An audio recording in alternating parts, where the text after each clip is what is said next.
what's in your torque box.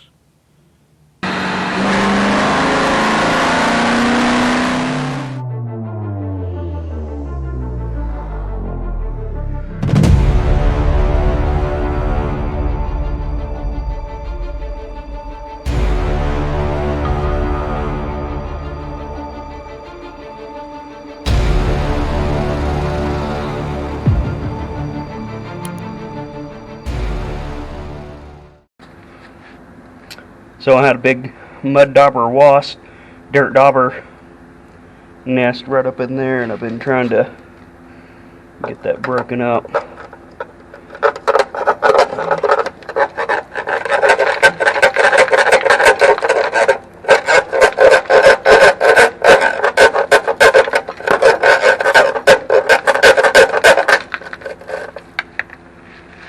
Insert dirty jobs joke. This is well, I have done all that, so as far as clean. Well, if I don't hit my record off button, looks like I need to get up in there just a little bit better in that corner. But yeah, that's pretty much if you want to take a car to this level, see all this crud right here that didn't wash off.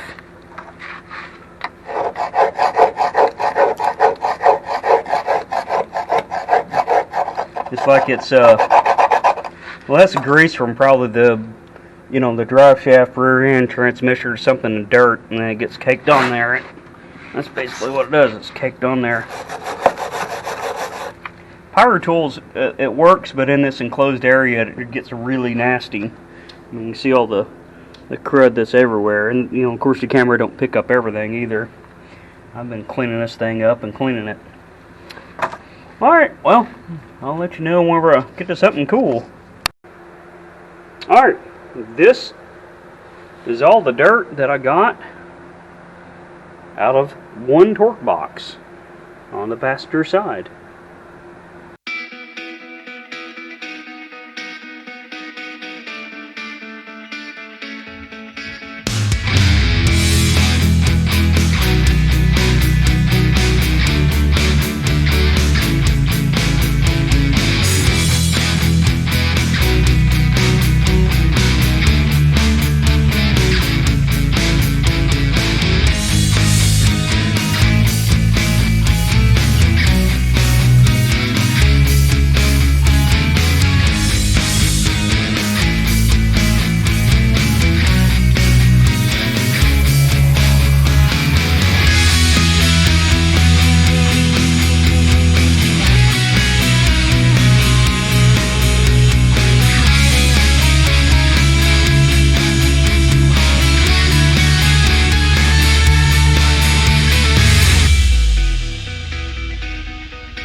Alright, yeah, you can see this is all folded up all the way down.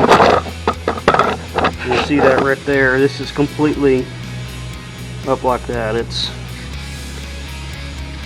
things like this, and there's another one underneath here. If you look right here, I can't see the screen. Looks like someone had actually has put their chain hook on there and tried to ratchet down or tow the car by the hole there. The other side was the same thing, where it just has this, looks like someone put a hook on there, try to tow it. I think some people should just not have vehicles. Okay, shop's cleared out. I got the floor clean up underneath there. I'll need to go back and put my cardboard back underneath it when I get ready. And the floor is still kind of cold because it's winter time, right? So yeah, that's ready for the next step now that I got all the dirt blown out of there and cleaned up.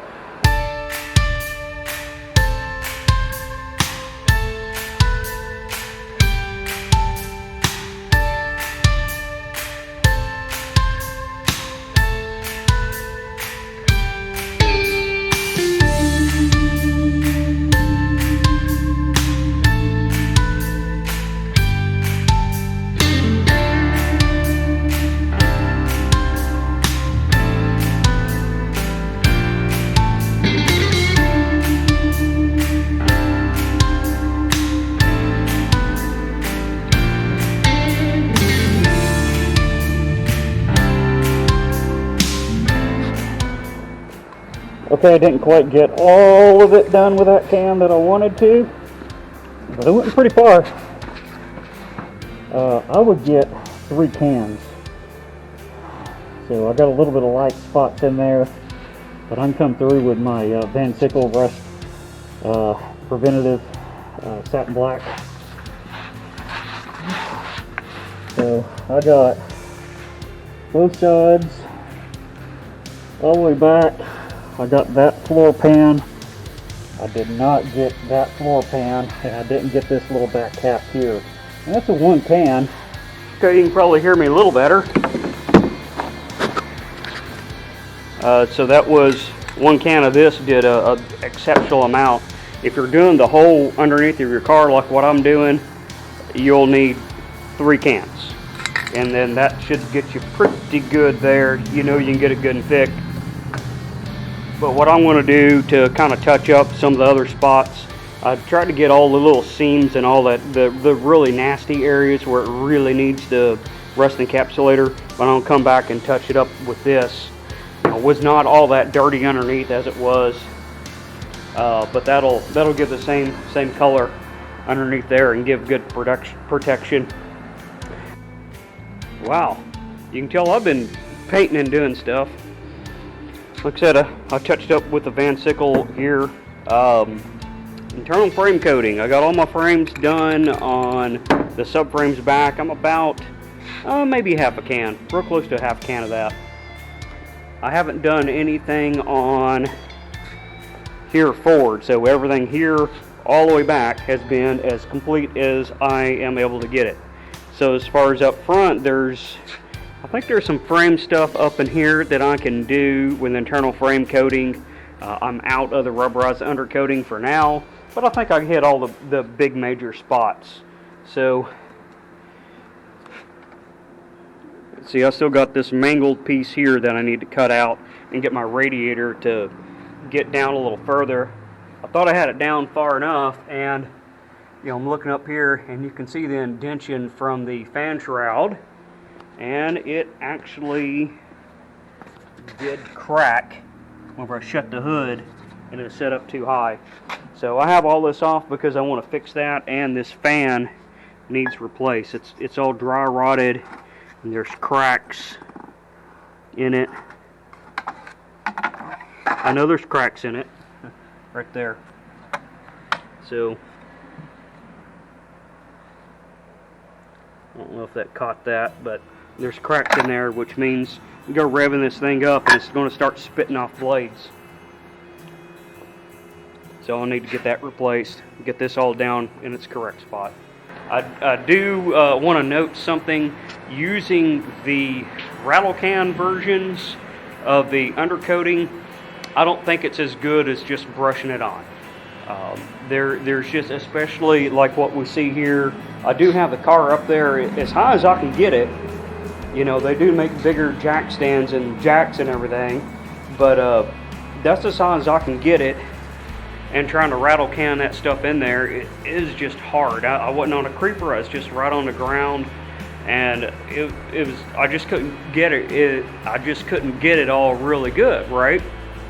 So it's on there. There's some thin spots, brushing it on would solve that, because you can get in and around everywhere. So that's what I would recommend over using the aerosol sprays. If you have a lift and you can get it up high enough, then you can probably use your paint gun to go ahead and just paint gun it, you know, do your mixture of 415 or Eastwood or whatever and just spray it on. But I guess if you had a piece that was out in the open that you could get to good, the rattle can rust encapsulator would work fine. It's just getting to it underneath there. And like I said, if you do want to go ahead and go with the rust encapsulator and you're doing your whole car, you need 3 cans of it. Okay, that's going to do for the Project Phoenix chassis cleanup. So that was also featuring the Eastwood product, the rubberized rust encapsulator, and the internal frame coating. So I showed you about how much coverage you get out of a can of one of those right there, and roughly what it looks like and what I think it is good for on this car. Alright, coming up is, I don't know if it'll be next or not, but you see I have the coil springs out. I'm going to be replacing those. I did some more video on how to take the coil springs out, and I'll be doing one on how to put the coil springs back in. So that's a little bit extra content there. Other than that, I don't think I have anything really exciting going on with Phoenix. Beyond that, I'll be just doing this core support. I've got some engine work I want to do. I got some exhaust work that I need to do, some welding on there, and you don't want to see my welds. So I might show a little something on there just to show you how not to weld, right? Alright, well, if you like what you see, make sure to hit that like, subscribe, share if you found this useful, and then I'll see you next time on Broken Tool Garage.